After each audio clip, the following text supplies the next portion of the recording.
Our topic for today is literacies. From Chapter 2, Empowering Learners, Guidelines for School Library Program.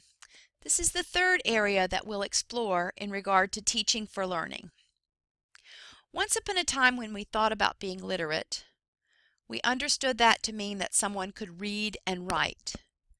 We have expanded our definition of literacy to include not only reading and writing, but also listening, speaking, and viewing.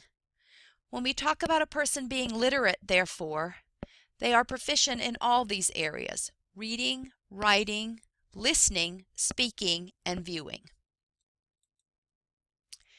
We are going to explore multiple literacies. Our guideline says that it is the responsibility of our program to provide instruction that addresses multiple literacies, including information literacy, media literacy, visual literacy, and technology literacy. We're going to explore each one of these in a little more depth. When we say that someone is information literate, we say first of all that they understand that they need information. Secondly, that they are able to access or find this information efficiently and effectively.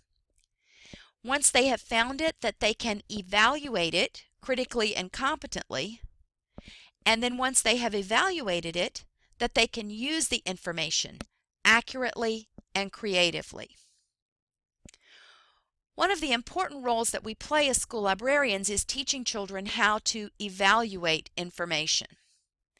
The website that you see pictured here, and I hope that you will click on the link in your PowerPoint to explore the site further, it's a very good one to teach evaluation of information to even our elementary children.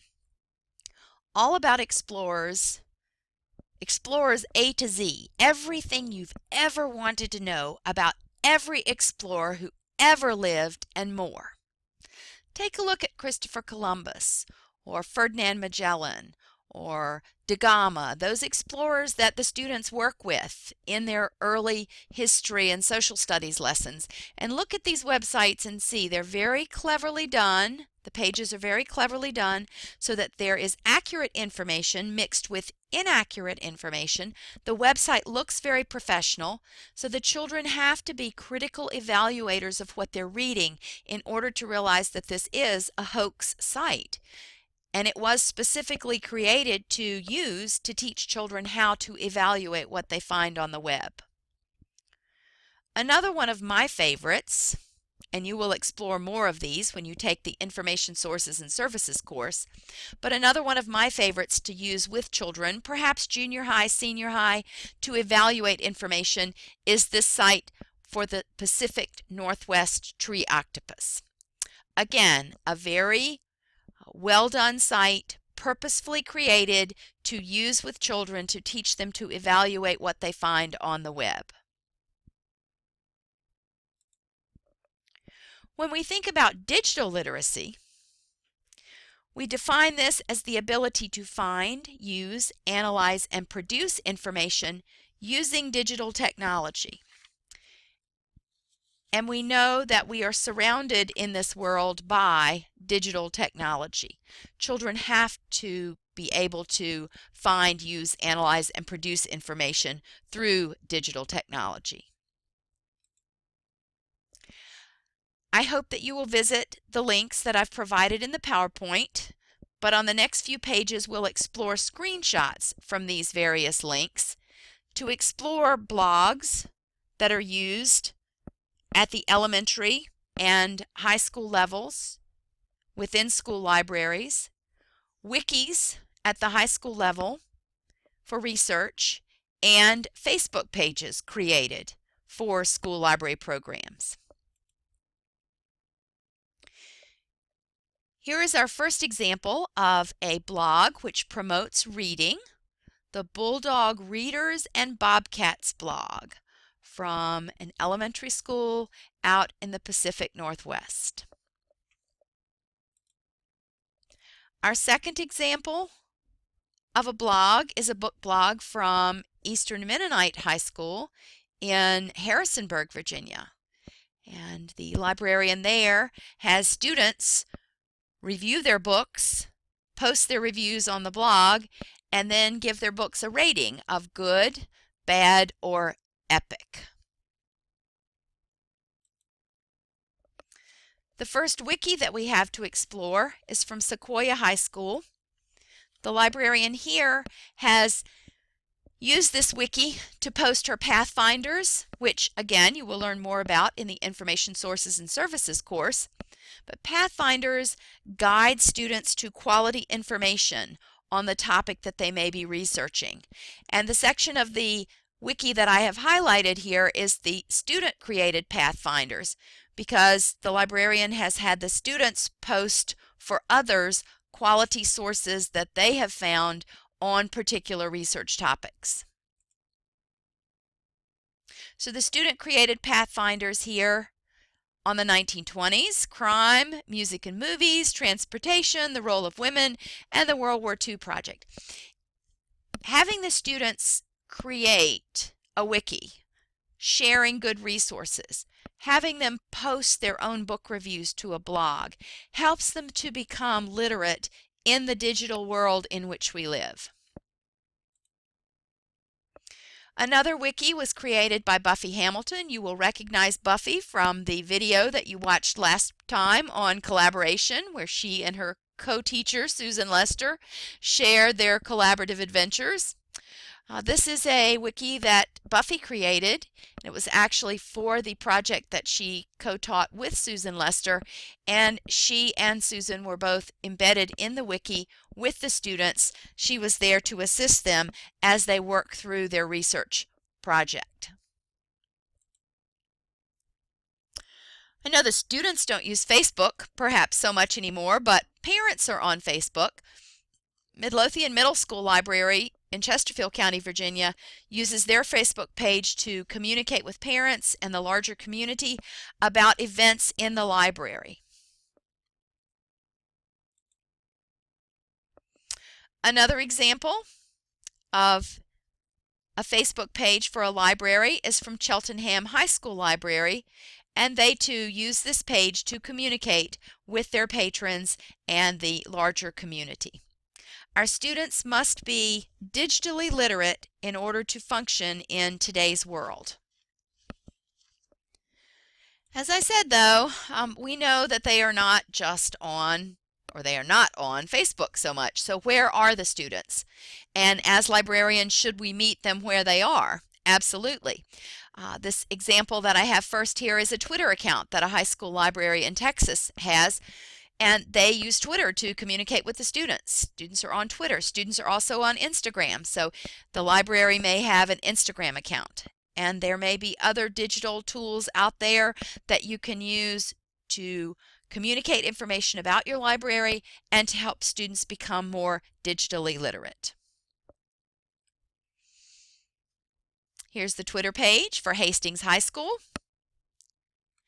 And here is a link to Instagram.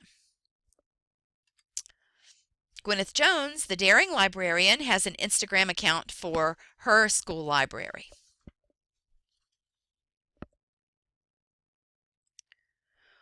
We want to be sure, as we are helping students to become digitally literate, that we help them to develop in the areas of digital citizenship. If you follow the link at the bottom of this slide, you can find more information about each of these 9 elements of digital citizenship. But they are important things to consider as we work with the students and help them to grow and to become fully literate as a digital citizen. Our next type of literacy that we want to briefly explore is visual literacy. Our students must be able to understand and use images, including the ability to think, learn, and express themselves in terms of images. Here are 3 very famous photographs from the Life collection, 100 Photographs That Changed the World. The first in the upper right-hand corner, of course, is Lyndon Johnson being sworn in as president after President John F. Kennedy was assassinated. This swearing in took place on Air Force One, and we have Jackie Kennedy standing at Johnson's side. The photograph to the lower left is one of the first photographs taken from space of the Earth, and the photograph on the right is from the inauguration of the high school in Little Rock, Arkansas. These are powerful photographs, and depending on what age you are, you may have immediately recognized them, known the context, known the setting. Our students sometimes need prior knowledge. We have to activate prior knowledge or create background knowledge for the students in order for them to understand visuals, but then they need to be able to interpret what they are seeing from these visuals.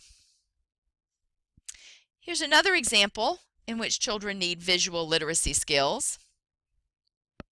This is from our third grade science SOL test. Obviously, it's measuring the student's ability to determine the temperature. So we have the thermometer that they need to read. It's 0 degrees Fahrenheit. Which of these shows the day when this thermometer was left outside? In order to correctly answer this question, the students not only have to read the thermometer, but also interpret these pictures. So in the first one, we have the little boys in the swimming pool. We have the second one where the leaves are floating on the swimming pool water. We have the third one where we have snow pictured around the pool with a little bird walking on top of the frozen water. And then the fourth picture, we have flowers. Students have to be able to visually interpret these pictures in order to know that letter C is the correct answer. It's wintertime, it's cold, it's snowy, there's ice, therefore the temperature must be below freezing. They have to be able to interpret the picture to get the question right on the SOL test. Our next type of literacy is sort of the traditional one, textual literacy, the ability to read, write, analyze, and evaluate textual works of literature and personal and professional documents. We want students to be able to read, whether it's the traditional newspaper, a textbook, a print periodical, or information that they find on the web.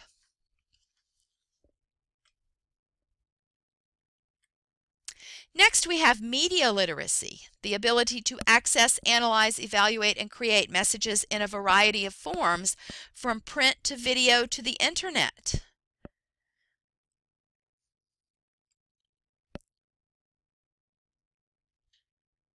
Editorial cartoons, as you see from the newspaper in the upper left. Ads that pop up for us on Facebook or online when we're searching certain web pages. Commercials that we see on TV. Some of you will recognize that this is Mikey. He's eating Life cereal because Mikey will try anything. Others of you may be asking me, or asking, as some students in a class did recently, why is Mikey inside the microwave? And they said if they showed that picture to their students, that's what the children would ask. They would not recognize the item pictured here on the lower left of the screen as an old TV. But it is a TV commercial for Life cereal. Media literacy is critically important if children are to be good citizens, if they're to be good consumers. They must be media literate. Technology literacy, the ability to responsibly use appropriate technology to communicate, to solve problems, to access, manage, integrate, evaluate, and create information. In today's world, students must be technologically literate in order to be successful. In your readings, you read about transliteracy, which is sort of the umbrella literacy. The ability to read, listen to, view, understand, synthesize, and apply what we gather across differing platforms. All the formats in which information comes to us, all the formats that children have to access information from, evaluate information from, and then use that information. A person who is transliterate is literate across these platforms and is able to use the information appropriately, ethically, effectively, creatively, accurately.